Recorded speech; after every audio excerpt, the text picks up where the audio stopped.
Hello students. बेटा आज हम आरओ में पाठ 2 दूसरी कविता जो आपकी है पतंग, उसका अध्ययन करेंगे। ठीक है बेटा। पतंग कविता जिसके कवि हैं आलोक धनवा।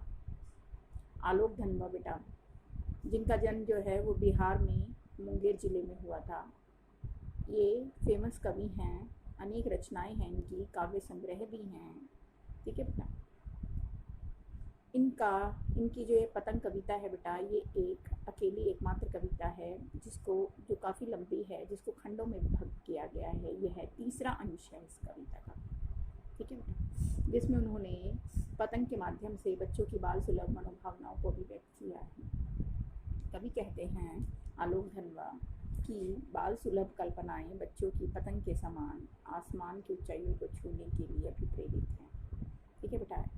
एक हद तक देखा जाए तो पतंग के माध्यम से कवि बच्चों को प्रेरित भी करते हैं, क्योंकि पतंग जो है मात्र एक खेल या एक तमाशा नहीं है, अपितु बच्चों को भावी जीवन के लिए मजबूती प्रदान करने वाली कविता भी है। ठीक है। कवि ने यहाँ पर बाल सुलभ मनोभावों को अभिव्यक्त करते हुए बताया है कि बच्चे जो हैं वो जीवन में पतंग को उड़ाने के लिए प्रेरित होते हैं। पतंग जो कि उनकी कल्पनाएं हैं, जितना ऊंचा उड़ती है उतनी ही उनकी कल्पनाएं बढ़ती चली जाती हैं। जीवन में सफलता पाने के लिए उनकी जिज्ञासाएं बढ़ती चली जाती हैं। ठीक है। वे पतंग को गिरने नहीं देते, इसका मतलब वे सफलता की ऊंचाइयों को छूने का प्रयास करते हैं। वे स्वयं को जरा भी गिरने से बचाते हैं। ठीक है बेटा। कैसे कैसे पतंग उड़ाने के मौसम आते ही वे उसकी तरफ लालायित हो जाते हैं। ठीक है। कवि इस कविता के माध्यम से क्या कहते हैं, ध्यान से सुनिए। क्योंकि बाल मनोभावों से अभिप्रेरित है कविता। कवि कहते हैं कि भादो गया, भादो होता है बेटा वर्षा का अंतिम महीना। ठीक है बेटा। आषाढ़ सावन भादो। ठीक है। भादो वर्षा का जो अंतिम महीना होता है, वह बीत जाने के बाद वर्षा का महीना जो है उत्तर भारत और लगभग चारों तरफ मानसून जो है भारत में, वह अंतिम महीना माना जाता है। भादो को मानसून जाता हुआ इन्हीं दिनों में होता है। ठीक है बेटा। ऐसे में भादो के तुरंत जाने के बाद शरद ऋतु का आरंभ हो जाता है। कवि कहते हैं कि भादो के बीतते ही वर्षा के जो कण होते हैं आसमान में, वायु में, वे धीरे धीरे हल्के हो जाते हैं और आसमान बिल्कुल स्वच्छ हो जाता है, साफ हो जाता है, क्योंकि ना कोई धूल कण होते, ना कोई नमी होती किसी भी प्रकार की। ऐसे में आपका आसमान बिल्कुल तैयार हो जाता है, मुलायम बन जाता है। अब वह मानो पतंग उड़ाने के लिए बिल्कुल तैयार है। ऐसे में शरद ऋतु का आगमन होता है, क्योंकि भादो के तुरंत बाद शरद ऋतु का प्रवेश हो जाता है। और यह वह ऋतु है जिसमें माना जाता है कि बिहार प्रांत में इन्हीं दिनों में पतंग उड़ाई जाती है बेटा। ठीक है। क्योंकि बारिश के बाद ही सबसे ज़्यादा बाढ़ग्रस्त इलाका है बेटा बिहार का, आपका पश्चिम बंगाल का। अंतिम दिनों में, वर्षा के अंतिम दिनों में ये सबसे ज़्यादा जूझते हैं। ठीक है बेटा। क्योंकि यहाँ पर बाढ़ हर साल बाढ़ आती है। ठीक है। ऐसे में बच्चों के लिए तो पतंग उड़ाने का मौसम हमारे यहाँ तो अगस्त में होता है, तो लेकिन वहाँ लगभग यही होता है। ठीक है। कवि कहते हैं कि जैसे ही भादो का महीना बीता, वैसे ही शरद ऋतु का आगमन हुआ। शरद का मानवीकरण किया गया है। शरद के आगमन के साथ ही सूरज की तेज किरणें जो हैं वह खरगोश की आंखों के समान लाल चमक रही हैं, अर्थात जो भोर होती है, ठीक है बेटा, उसकी किरणें जो हैं वो किसी खरगोश की आंखों के समान प्रतीत हो रही हैं, जो लालिमा से युक्त हैं। लाल लाल आंखें, लाल लाल दिखता हुआ सूरज और उसकी लालिमा। ठीक है। वह तेज प्रकाशित होता नजर आता है।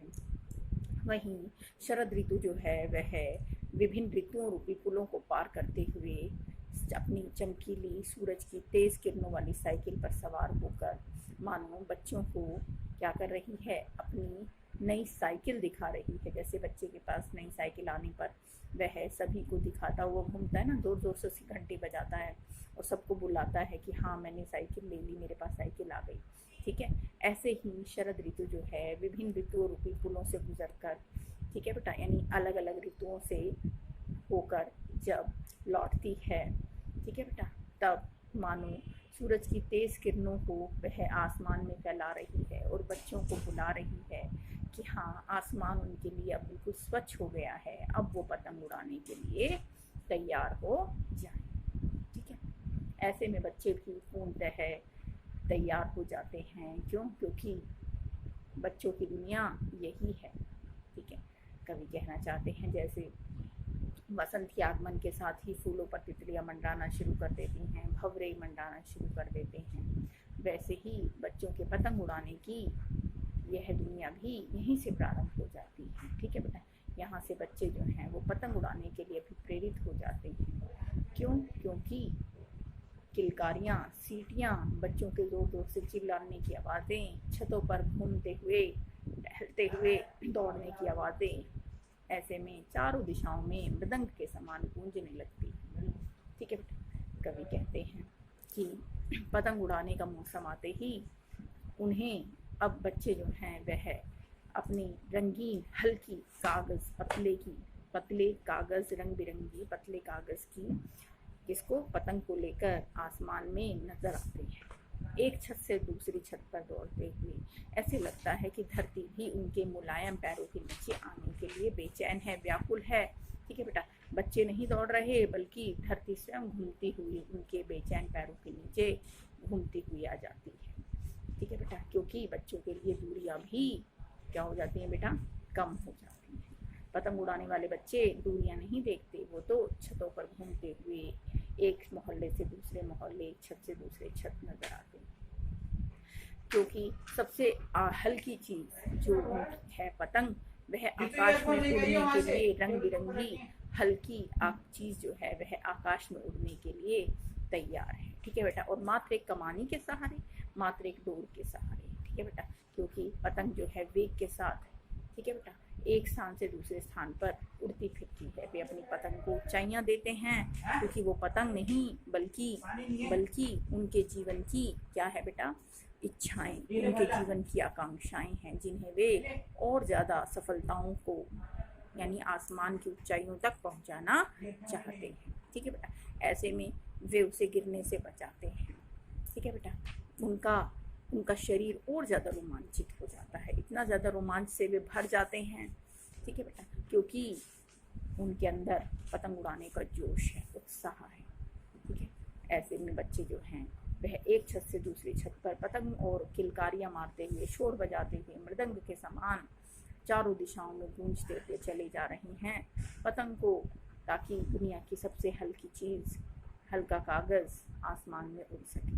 ठीक है बेटा, बच्चों की कल्पनाएं उठती हैं, वे अपने जीवन की कल्पनाओं को उड़ान दे रही हैं। कवि कहना चाहते हैं, क्योंकि यह बाल सुलभ मनोव्यक्त भावों से व्यक्त कविता है, जिसमें बच्चे रोमांच से भरे हुए होते हैं।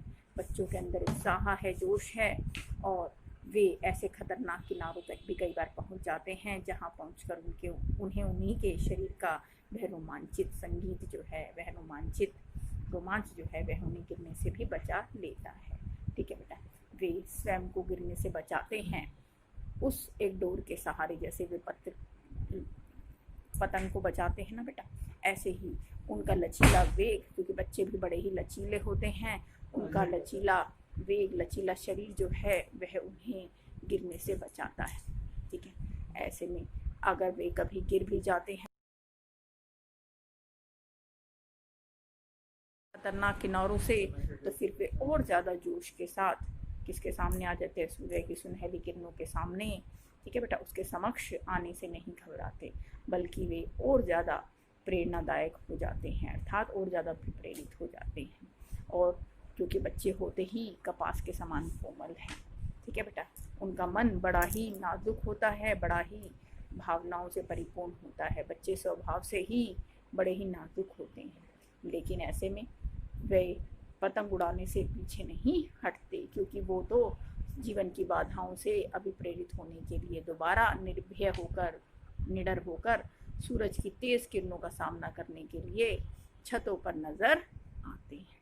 ठीक है बेटा, इस प्रकार से कवि ने पतंग के माध्यम से बच्चों को जीवन की ऊंचाइयों को छूने के लिए भी प्रेरित किया है।